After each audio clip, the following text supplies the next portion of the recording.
Hello everyone. RRB ELP और technician के लिए आज का ये हमारा 18वां है। इनके अलावा ये video RRB NTPC, group D और आरपीएफ सभी के लिए महत्वपूर्ण है। तो चलिए शुरू करते हैं आज के इस वीडियो को। पहला क्वेश्चन है, एशियाई खेल 2026 की मेजबानी कौन करेगा? जापान करेगा इसकी मेजबानी। और एशियाई खेलों का प्रारंभ हुआ था 1951 में। नई दिल्ली में पहले एशियाई खेल 4 से 11 मार्च तक खेले गए थे और इसका प्रतीक चिन्ह है चमकता सूरज। आयोजन 4 साल बाद किया जाता है। 19वें एशियाई खेल 2022 की मेजबानी हांगजू, चाइना के द्वारा की गई थी। थॉमस कप किस खेल में दिया जाता है? ये बैडमिंटन में दिया जाता है। और देखिए, बैडमिंटन में थॉमस कप होता है पुरुषों का और एक होता है ओबेर कप, ये होता है महिलाओं का। थॉमस कप इसका प्रारंभ हुआ था 1949 में। आयोजन हर 2 साल बाद किया जाता है 1982 से। और वर्तमान चैंपियन यानी 2022 में ये खेला गया था कब? तब विजेता रहा था भारत। निम्न में से कौन सा मौर्यकालीन शिलालेख वर्तमान भारत में स्थित नहीं है? तो कलसी, गिरनार और मस्की। मस्की कर्नाटक में, गिरनार गुजरात में और कलसी ये उत्तराखंड में स्थित है और कंधार है अफगानिस्तान में स्थित। तो इसलिए इसका राइट आंसर है कंधार। कंधार अफगानिस्तान के पास एक पहाड़ी इलाका है। कंधार द्विभाषीय शिलालेख है जिसे अशोक के कंधार शिलालेख के रूप में भी जाना जाता है। राफेल नडाल किस खेल से संबंध रखते हैं? तो इसका आंसर है टेनिस से और वे स्पेन के टेनिस खिलाड़ी हैं। पंडित रविशंकर किस वाद्य यंत्र के वादक थे? आंसर है सितार वादक थे। मनुष्य में पाए जाने वाला एक श्वसन पिगमेंट है। आंसर है इसका हीमोग्लोबिन।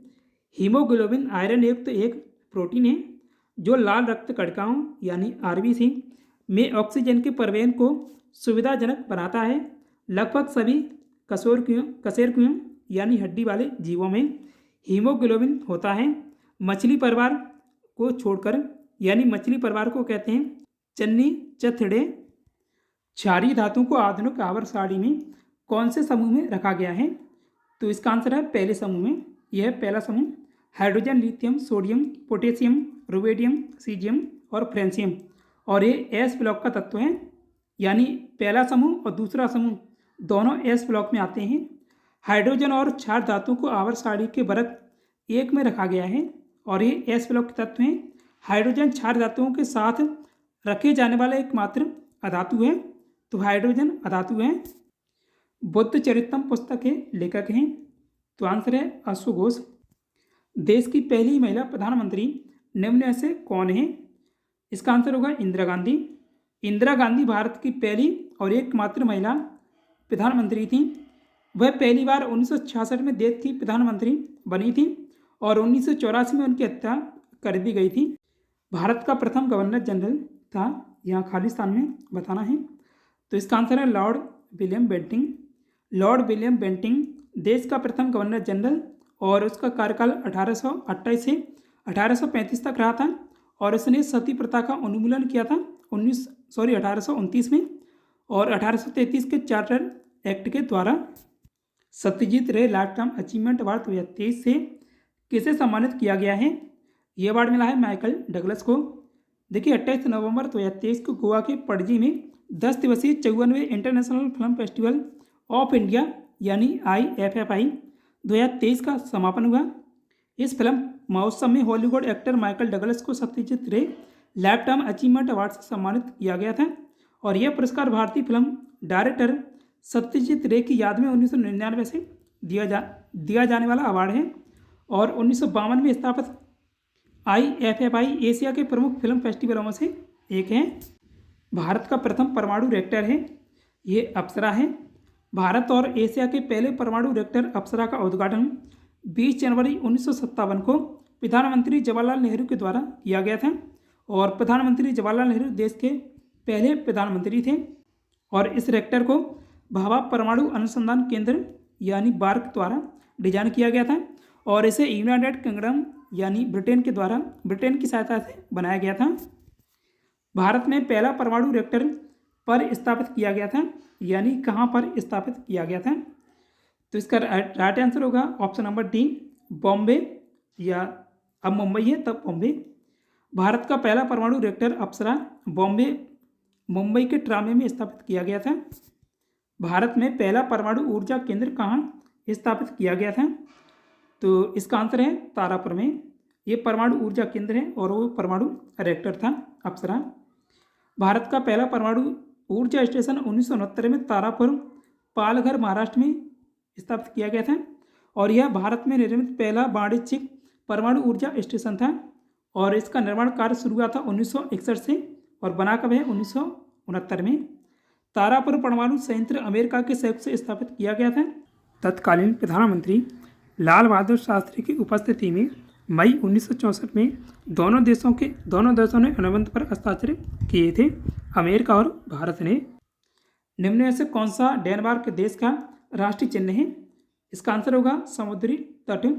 और डेनमार्क की लोकेशन मैप में यहाँ है, ये डेनमार्क ये है जो कलर अलग दिख रहा है। निम्न में से किस प्रकार के वृक्षारोपण रेगिस्तान में मिट्टी के कटाव को रोकने में मदद करते हैं? तो ये शेल्टर बेल्ट है। आंसर ऑप्शन नंबर ए है। विंड ब्रेक या शेल्टर बेल्ट एक प्रकार का ऐसा पौधारोपण है जो आमतौर पर पेड़ों या झाड़ियों की एक या एक से अधिक पंक्तियों से बना होता है, जो इस तरह से लगाए जाते हैं कि हवा से आश्रय प्रदान किया जा सके और मिट्टी को कटाव से बचाया जा सके। भारत के उत्तरी पश्चिम में निम्न में से किस देश की सीमा लगती है?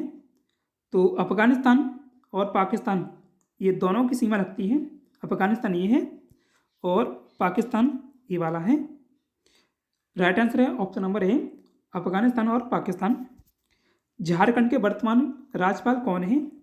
सीपी राधाकृष्णन हैं झारखंड के राज्यपाल।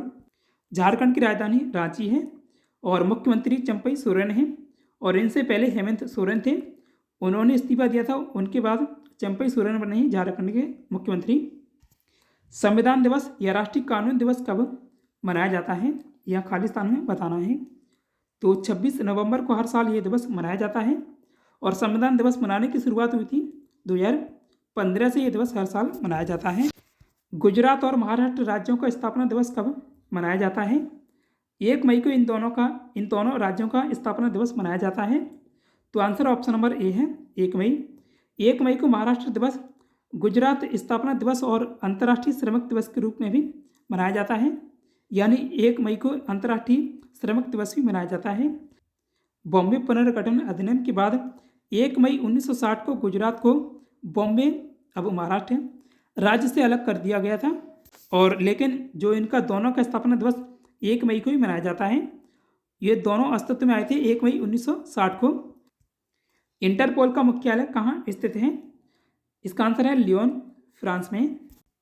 इंटरपोल का फुल फॉर्म है इंटरनेशनल क्रिमिनल पुलिस ऑर्गेनाइजेशन, यानी हिंदी में अंतर्राष्ट्रीय आपराधिक पुलिस संगठन, और ये स्थापित कब हुआ था? 7 सितंबर 1923 को। मुख्यालय लियोन, फ्रांस में है और इसका सिद्धांत है एक सुरक्षित दुनिया के लिए पुलिस को जोड़ना। और भारत 1949 में इस संगठन का सदस्य बना था। यह खालिस्तान है, बुंदेलखंड क्षेत्र की एक जीवंत शैली है और इसका प्रदर्शन मृदंग की थाप से शुरू होता है और धीरे धीरे गद्य और काव्यात्मक संवादों के साथ गति पकड़ता है। इसका राइट आंसर है स्वांग।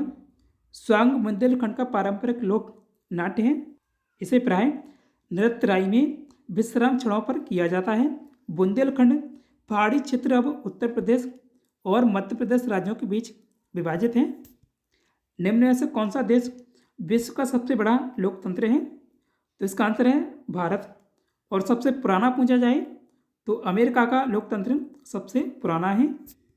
महिला प्रीमियर लीग यानी WPL 2024 का खिताब किसने जीता है? इसका आंसर है रॉयल चैलेंजर्स बेंगलोर के द्वारा खिताब जीता गया था और इसने दिल्ली कैपिटल्स को हराकर एक खिताब जीता था। तो right answer option number B होगा, रॉयल चैलेंजर्स बेंगलोर। यह खिताब रॉयल चैलेंजर्स बेंगलोर ने यानी RCB ने प्रथम बार जीता है। उपविजेता दिल्ली कैपिटल्स रही थी।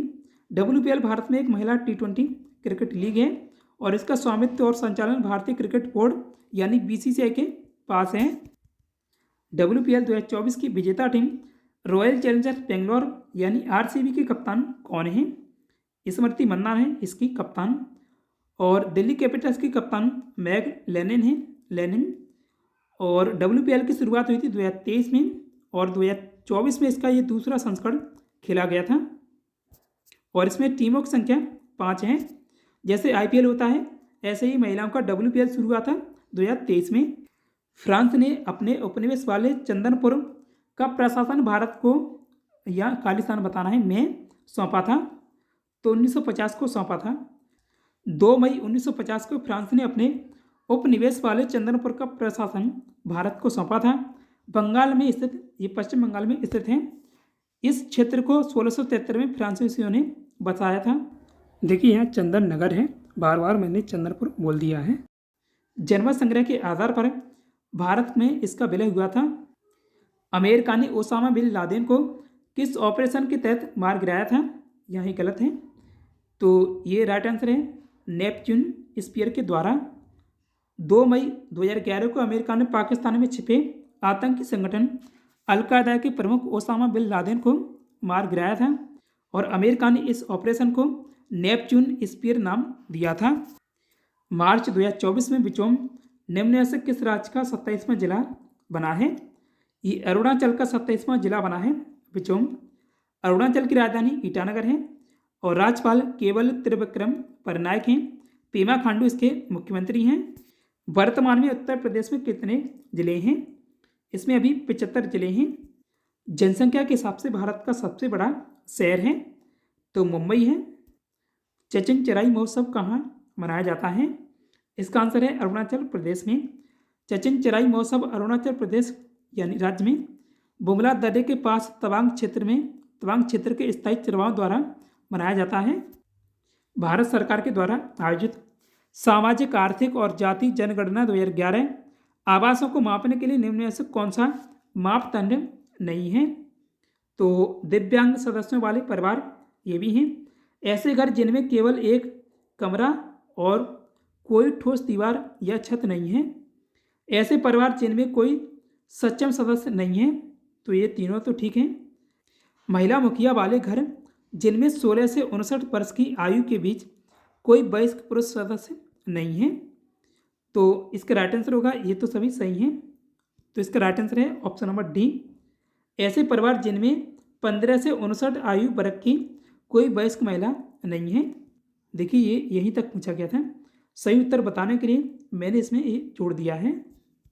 सिलीगुड़ी कॉरिडोर जिसे चिकन नेक के नाम से भी जाना जाता है और यह भारत के यह खालिस्तान है में सिलीगुड़ी शहर के आसपास की भूमि का एक विस्तार है। तो देखिए यह है चिकन नेक, यहाँ जो सर्कल दिख रहा है इतने बीच में है, जो एक कलर दिख रहा है यही है, ये वाला जो लगभग 22 किलोमीटर चौड़ा हिस्सा है भारत का। तो ये पश्चिम बंगाल में स्थित है। राइट आंसर है पश्चिम बंगाल। सिलीगुड़ी कॉरिडोर 20 से 22 किलोमीटर सबसे संकीर्ण खंड पर यह भू राजनीतिक और भू आर्थिक गलियारा पूर्वोत्तर भारत के यह खालिस्तान में बताना होगा। राज्यों को शेष भारतीय गणराज्य से जोड़ता है।